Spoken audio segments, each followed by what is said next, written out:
abay kasama nyo na sa industriya natin. Ang madalas kasama ninyo, ang magtatanong naman sa inyo ngayon. Umpisahan natin kay Ate P, Miss Pilar Mateo. Hello po. Ang tanong, nagkaroon ba kayo ng rivalry, kayong dalawa? Was there ever a time na naging rivals kayo? Wala. Hindi, meron ako naaalala. Oh. Doon sa scam, magkakampi tayo. Alam mo, galit ako talaga sa mga trader eh. Oh. Ayaw ko sa trader talaga. Tama-tama, mali-mali.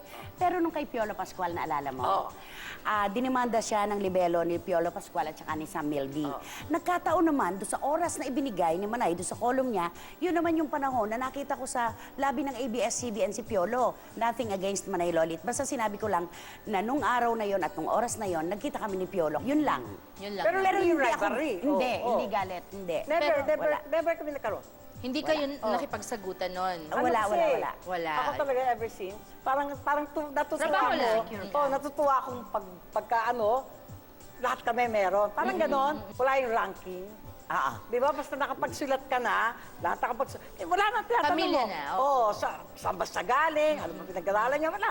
Lahat kayo pantay-pantay. Kaya wala pa akong inisip na yung naka-intimidate sa akin na mas mataas sa akin o I look down na mababa. Basta lahat kami pantay-pantay.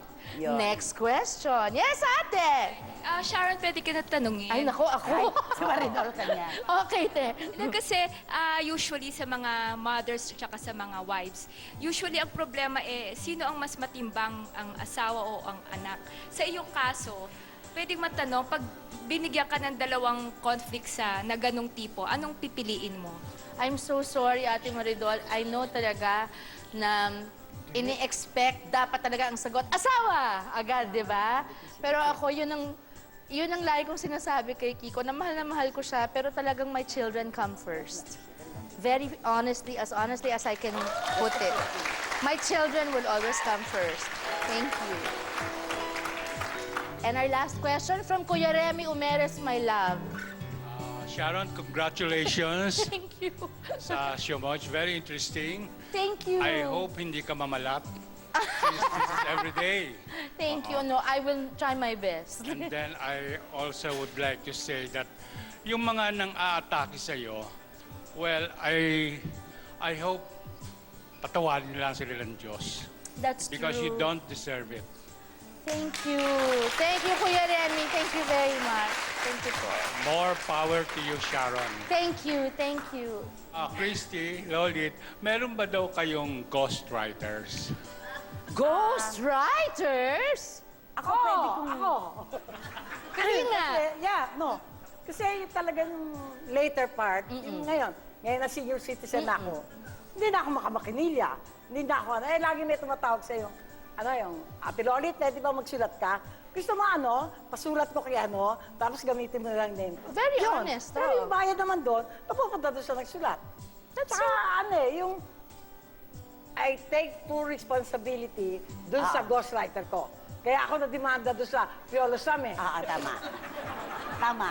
Pero si Nay Christy. Ay, ako naman, Yun ang love niya paninindigan ko, talaga eh. Love niya harapan talaga. at talikuran. Ako lang talaga ang gumagawa ng aking mga column.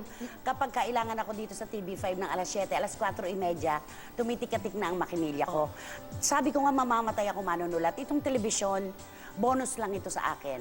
Pero ako talaga nangarap pag manunulat, talaga mamamatay akong manunulat pa rin. Pero ako, para sabihin ko lang, sa pagsulat sa Tagalog, sa lingwaheng Tagalog, wala na yatang gagaling kay Nay Christy. Ngayon naman kayo mismo, for the first time, ang isang tanong na matagal nyo nang gustong tanungin sa isa't isa. Kung merong gustong itanong si Nay Lolit kay Nay Christy and vice versa, ngayon na ang chance. Ikaw muna. Okay, talaga muna. Kukunin ko yung pagkakataon mo una.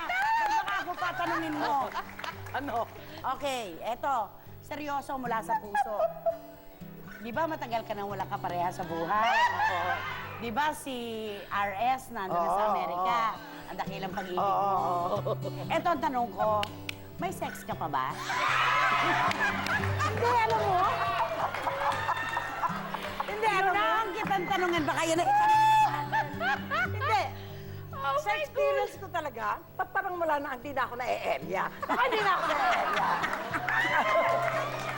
Nakagagahan ko nga. Bako, nag-ano sila, no? Naglalabas sila ng yung jingle extra hot na board. Hindi naman bold. Oh, bumibili ako Sexy. noon. Para pag nabasa ko, para baka sakaling mabalik. Bumibili ako ng... Kaya nga, bumibili ako ng Betamax. Para ano, pag nanonood ako, baka sakaling mabalik. Hindi na nabalik. Kainis. Baka kainis, no? Inunahan kita, baka ako balikan na lang dahil. Hindi. Yun din ang tatanong ko sa'yo. Ay, nako! Diyos ko! Sa'yo, sa edad mo, dahil mas bata ka sa akin.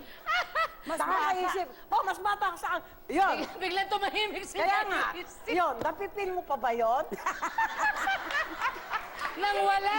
Ganito na lang, isa lang ang masasabi ko. Yung ating dalawa, na pinakakaingyatang bahagi ng katawan natin, para mga card na yan, isuswipe na lang yan pag ganun na. Oo, diba? Wala rin. Wala rin. Tanungin ka raw namin. Ano yun? Ikaw raw, gano'ng kadalas ang minsan? Ay, may asawa naman ikaw.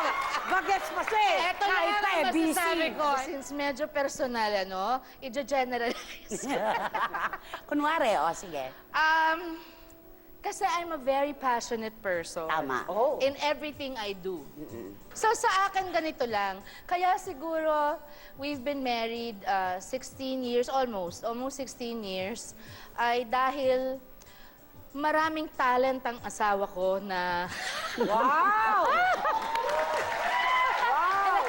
Anyway, thank you very much. Nakita niyo naman, one-on-one na tanungan ni Nanay Lolit at Nanay Christy. At syempre, first time ever in Philippine showbiz na nakapiling po natin silang dalawa lamang. Maraming salamat. Maraming Thank you. salamat, Nay. Maraming salamat. More power sa paparazzi, Yes. sa Juicy. Yes, maraming salamat. Nay Lolit, maraming salamat po. At ipagdarasal kita na Hindi na mababalik siya. Hindi. Kahit anong dasal ngayon. Walang imposible ka, Lord! Wala. Ayoko na. Ayokong bumili ng oras ng iba. Okay, eto na muna. Meron kami mga munting sorpresa para sa Okay, inyo. thank you. Unahin ko si Nay Christy. Ma, maraming salamat po sa bagay at buhay na ibinigay nyo sa aming magkakapatid. Sa pagmamahal na di kayang pantayan ng kahit na sino man. Nararamdaman yan, di lang kaming magkakapatid, pati din yung mga taong tinutulungan nyo po. Maraming salamat, Mama. We love you, Kevin and Bulak. Ay, oo. Sila ang mga batang galing sa aking puso. Yan. Ito naman para kay Nay Lolit. Our dearest Nanay Lolit, nagpapasalamat kami kay Mega sa chance na ito na ibinigay niya para masabi namin sa iyo kung gaano ka kahalaga sa amin at kung gaano ka namin kamahal. Talagang ikaw ang pangalawang nanay namin. Dasal ng aming buong pamilya na humaba pa ang iyong buhay at mabigyan pa kami ng Diyos ng pagkakataon na maipadama sa iyo kung gaano ka kaimportante sa amin.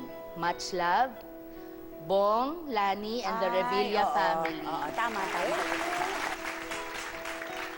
Ito ay para kay Nay Christy naman, ating panoorin.